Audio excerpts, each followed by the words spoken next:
And we're back with another sketching exercise, and this one, even though pretty much everything I've done has been sketching from photographs, I actually titled this one "Sketching from Photographs" because most people that I know use photographs a lot when they're sketching and drawing, and there's just certain things that you don't necessarily want to put in your picture from a photograph. You want to use your imagination. So here we have Ashley, and she's got that hat on. So there's a lot of things going on there. So take a look at it, and the first thing I want to find out, since I'm drawing a face, is I want to still use the general measurements that I've always used.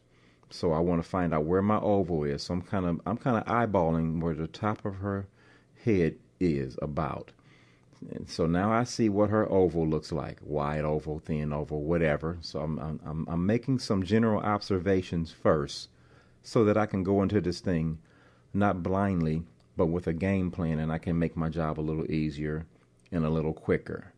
So now I know about the kind of oval, about the height of it, how wide it should be. So I'm going to sketch my oval out, and just watch how I take that photograph and make a lot of complex stuff fairly simple. So I'll walk you through it the best I can. Same way as usual, divide that oval in half, and you pretty much are telling yourself that's where the eyes are going to go. Now go from the eye line to the nose line, to the chin line, and you're supposed to go halfway, but Ashley's is not there. So I'm actually drawing someone now, I'm not making this up.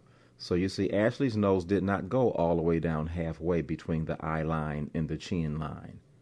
But I'm looking at a real person now, so I have to draw hers to where she is. When you're working with a real person, now you want that person's features to be in your drawing. And put the eyes in there. And now I'm looking, okay, where does this hat go through there?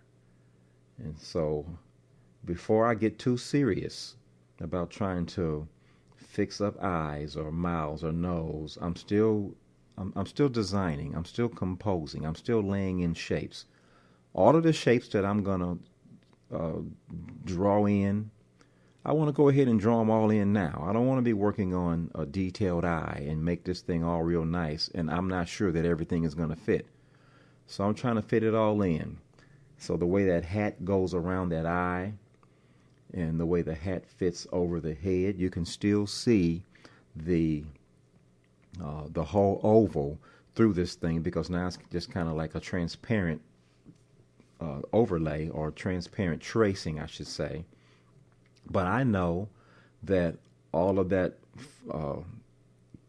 oval that's up in that hat is going to disappear once I color that hat in.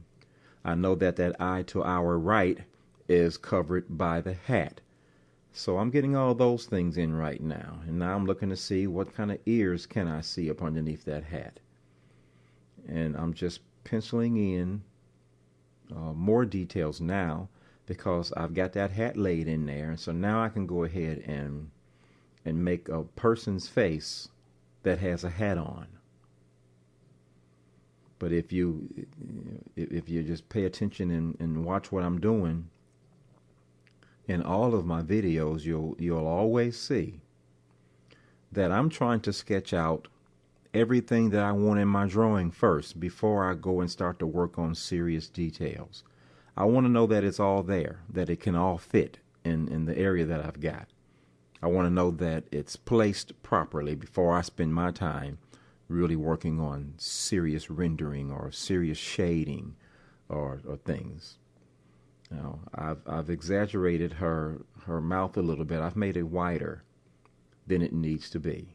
It could be thinner than that. But that's all right. Sometimes exaggeration helps with caricature. I just need to know that the edge of her lips are supposed to normally go only as wide as the middle of the eyes. Now, maybe the fact that she's smiling makes those lips go wider.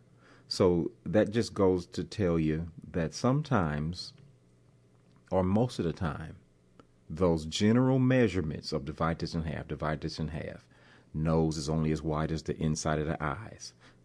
Lips are only as wide as the middle of the eyes. Those type of measurements are only general measurements and should only be used as guidelines. You now have to look at that person or that cat or dog or this photograph or this human model, and you have to let the model that's before you tell you where those measurements need to go.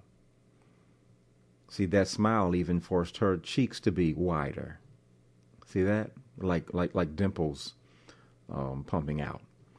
And I'm still in sketch mode now. I'm just being a little bit more serious about it. I want it to really look like now a real face underneath a hat, and that the hat looks like it's really setting on somebody's head.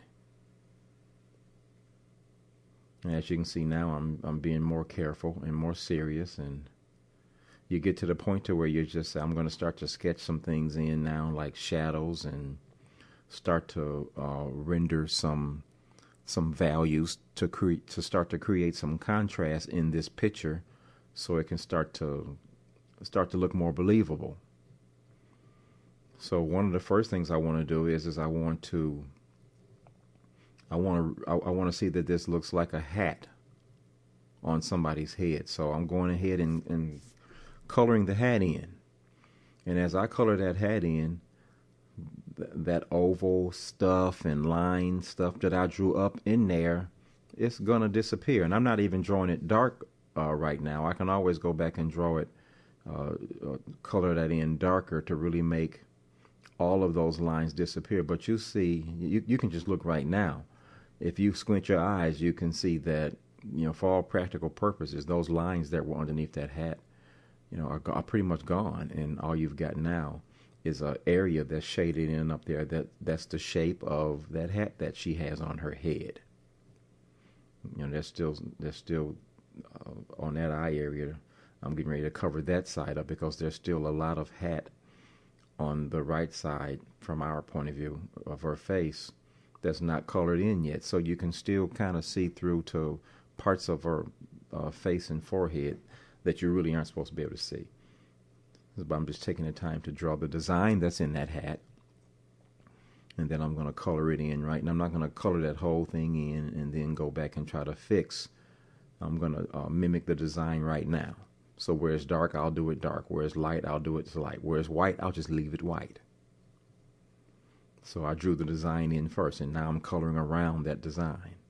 And as I'm coloring around that design and filling in the rest of that hat, that side of her face is getting covered up, and then it really will end up looking like there's only one eye showing through that hat, and then you've got nose and mouth up underneath the hat. But in this sketch, you're getting a chance to see how to take your sketches to the next level, because in most of the other sketches I don't really shade a whole bunch. I'm just showing you the technique of drawing, of drafting a picture, of designing a composition, and how you can do it quickly without a whole bunch of effort and time put into it. A little light shade. I always put a light shade over the whole face because nobody is pure white. Everybody has some kind of color to them. Caucasians, have like a pinkish color to their skin. They're not white. And then African Americans, of course, have brown, from light brown to dark brown. So every person that you draw, you can put a light value over all of their skin tone. You don't have to leave it white, in other words. And I never do. I always give the skin a light tone. And then once you're shading in the darker tones, that first light tone that you put in there, sometimes it ends up looking like it's white, but it's not, because you put a value over there. But what I'm saying is don't be afraid to put that first layer of light tone into your face and skin tones, because as you put these darker values in, like I'm doing now, that first tone you put in is going to end up looking lighter than you thought it looked when you first put it in there. Just like what you're seeing right here, you can still see through that those light areas, they're still nice and light. but it just has a nice flesh tone to it rather than just the white of the paper. I rarely leave skin as the white of the paper. Almost never, as a matter of fact. I'm being more detailed now. There's different things in an ear, so I kind of want to make it look like a believable ear, without spending a whole bunch of time, because this is still just a sketch. But you see it's shaping up, and I haven't done very much. Just remember how I started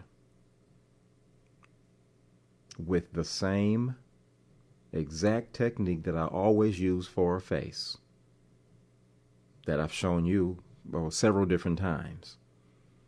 But then I showed you how I put that hat on top of that oval that I drew.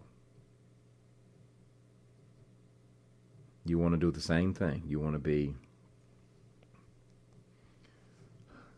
be at a point where you're making the drawing process easy and fun, not a labor where you don't know what's going to come out. You want to be getting fairly sure that you can create something that you're going to be happy with and that you can work with. You want to do 10 and 20 and 30 drawings and none of them turn out. These techniques, if you practice them, you'll gain more and more control over that pencil, and your hands and your eyes and your brain to learn how to work better, very well. You just keep working on them, keep practicing these techniques.